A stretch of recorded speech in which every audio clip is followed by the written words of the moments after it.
Assalomu alaykum aziz obunachilar. Bugun dehqonlar haqida suhbatlashamiz. Dehqonlarga ko'proq maslahatlar, yaxshi gaplar bo'ladi. Sekin-sekin boshqa kasblar to'g'risida ham videolar chiqarib boraman. Boshqa kasblarni ham yoritib boraman.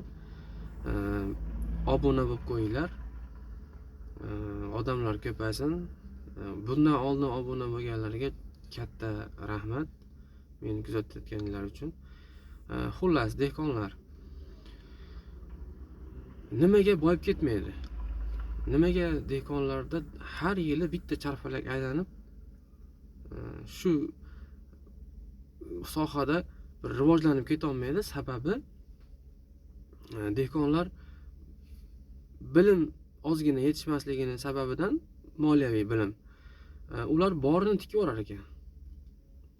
Mana erta bahor dehqonchilik qilmoqchi bo'lgan odam o'zi 10 ming dollar puli bo'lsa, ana shu 10 ming dollardan hammasiga dehqonchilik qilar ekan. Yoki 5 ming bo'lsa, 5 mingdan hammasiga dehqonchilik qilar ekan. Hamma pulni dehqonchilikka tikar ekan. Bu xato narsa.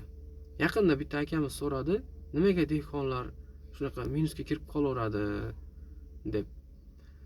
Dehqonchilikni shunaqa qilish kerakki, qayerdadir mana hozirgi zamonda bizni hozir mana 2026-yilda gapiryapman bu gapni. Hozir aynan dehqonchilikdan emas, kerak bo'lsa mardikor ishlab dehqon odam. O'zi dehqon odamning ishi mardikorning ishidan og'ir. Dehqon odamni yoki chorvador odamni dam olish kuni yo'q deyarli. Shuning uchun boshqa yerda ishlab bo'lsa ham, boshqa davlatga borib ishlab bo'lsa ham jamg'armani qilish kerak. Mana noldan boshlaylik, boshidan. Pulingiz yo'q, dehqonchilik qilmoqchisiz. Shuncha yildan beri qilib kelgansiz dehqonchilik, hech minus plyusga chiqa olmayapsiz. Yilda topgan pulingiz kirib ketaveradi, yana aylanaveradi. Kirib ketaveradi, qarzga kiraverasiz.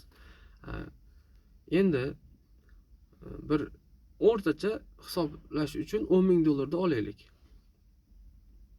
Boshqa yerda ishlab 10 ming dollar jamg'ardingiz. 2 yil ketsin mayli, 3 yil ketsin, 4 yil, 5 yil ketsin. Shashilmang. Moliyaviy erkinlikka chiqish bu tezda bo'lib qolmaydigan narsa-da. Men o'zim 10 ming dollarni 7-8 yilda to'plaganman.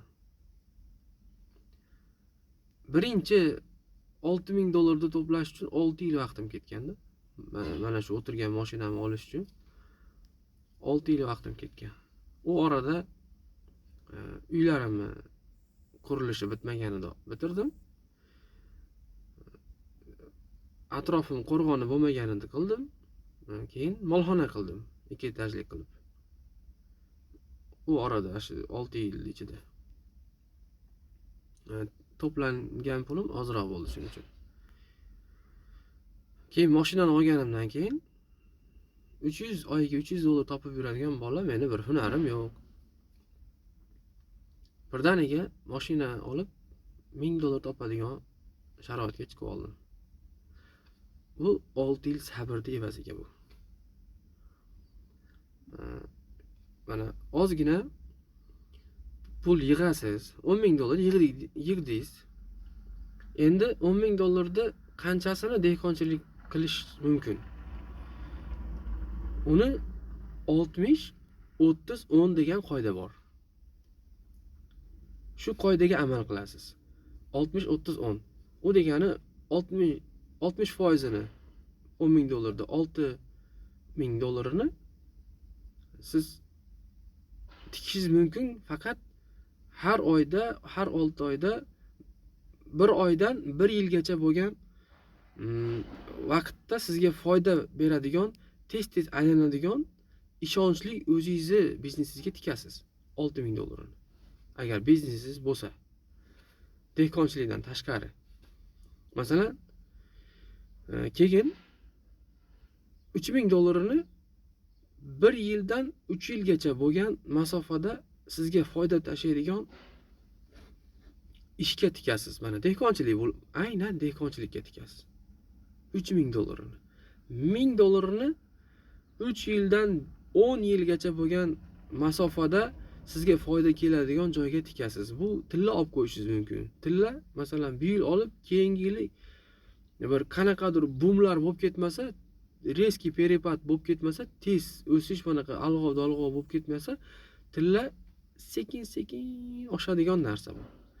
Ana shuning uchun uzoq yilga tikkaningiz hisobiga pulga qiynalib qolmaslik uchun ozginasini 10%nigina tikasiz buni kelajakka bu. Shunaqa qoidaga amal qilib agar dehqonchilik qiladigan bo'lsangiz, 3000 dollaringizni dehqonchilikka tikdingiz, lekin sizda bu yoqda 7000 dollar pulingiz bor. Yana hali ularni tikmagan bo'lishingiz ham mumkin. Ana shu 3000 dollaringiz sizni uni ekkan dehqonchiligingizni urug'idan tortib hosilini yig'ishtirib oladigan xarajatlarigacha yetish kerak shu pul. Demak, hozirgi kunda nima ekishingizdan qat'iy nazar 1 gektar yergagina qurbingiz yetar ekan, agar 3000 dollar ortiqcha pulingiz bo'lsa. U nimani shu 30% topganingiz 30%.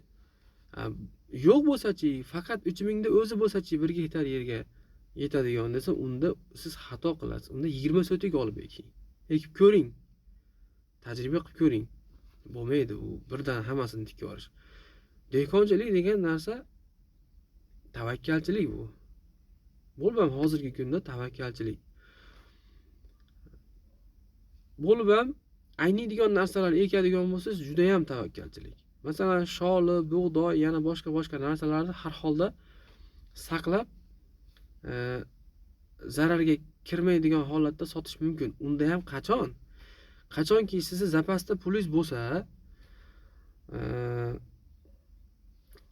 siz ana shu dehqonchilikni yig'ishtiribla uni sotib olmasangiz, oilangiz och qolib ketadigan bo'lmasa, keyin sizga u ham foyda beradi. Bo'lmasa, juda ko'pchilik ko'rdim men. Ayniqsa sholikorlarni ko'rdim.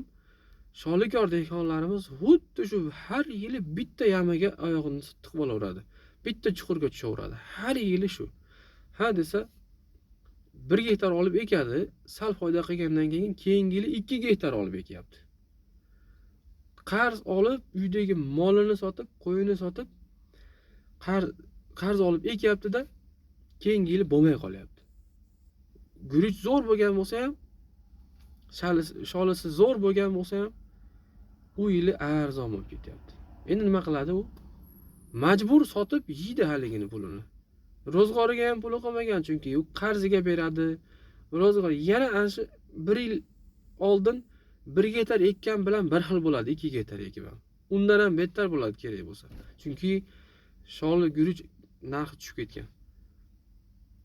Boshqa ayniqsa tarvuz, mana piyoz, ayniydigan narsalar. Bularda juda ham ehtiyotkor bo'lish kerak. Iloji bo'lsa shu dehqonchilik qilayotgan akalarimiz, ayniqsa quruq ekin qilayotganlar, aynimaydigan narsa ham eking. Tavakkalchiligi kamayadi sal, risklar. Bo'ladi, bo'lmaydisi kamayadi. Shuning uchun meni maslahatim, dehqon akalarimiz 60-30-10 qoidasiga agar amal qiladigan bo'lsangiz, pulga qiynalib qolmaysiz. Yana bitta narsani eslatish esimdan chiqibdi. Qanaqa biznes qilishingizdan qat'iy nazar, nima biznes qilishingizdan qat'iy nazar, oilangizni xavfsiz qilib qo'ying. Oilangizni xavfsizlik yostiqchasini tayyorlab qo'ying. Bu nima desa, mabodo ishingiz o'xshamay qolsa ham, oilangizga kamida 6 oyga produktasiga, oila ba'ziviy chiqimlariga, xarajatlariga yetadigan jamg'armani qo'yib qo'ying degani bu. Undan tashqarisini keyin shu 60-10-30 qoidasiga bo'lib ishlating. Biznes qiling. Birinchi o'chiritda oilangiz agar xotirjam bo'lmasa, oilangiz xotirjam bo'lmaydigan bo'lsa, hech qachon hech qanaqa biznes, hech qanaqa pul tatimaydi sizga. Miyangiz ishlamaydi, potirab qolasiz. Ruhiy xotirjam, tinch bo'ling. Ana shunda keyin bizneslaringiz yuradi. Men o'zim xuddi shunaqa qoidaga amal qilaman. Oilamni 5-6 ming dollar zapasda xavfsizlik yostiqchasi bor. Buni uzoq yillar davomida tashkil qilganman, aytyapman. Oson bo'lmagan. Bunaqa holatga chiqib olish uchun. Keyin yana 5-6 ming dollarni xohlaganimda ishlataman men. Xohlagan pul nimamga tikaman. Na xotin bola chaqam, na ota-onam menga ularimga aralashmaydi. Deydi, o'zi biladi bu. Chunki ular xotirjamda, oila xotirjam, ularning qorni to'q, ularda xavfsizlik ta'minlangan pul tomonlama. Shunday qilib turib boshlang. Mayli, uzoqroq vaqt ketsin. Vaqt ketyapti, qilsam yaxshi bo'lib ketamanmikin bilan ish bitmaydi, akalar. Dehqon aka-ukalar, opa-singillar. Shuning uchun hozirgi kunda bo'lib ham raqobatlar kuchaygan, bozor tushunarsiz bo'lib turgan vaziyatlarda dehqonlar juda ham ehtiyot bo'lish kerak. Sog' bo'lasizlar. Obuna bo'lib qo'yinglar, agar videolar foydali bo'layotgan bo'lsa, dehqon tanishlarga jo'natib qo'yinglar.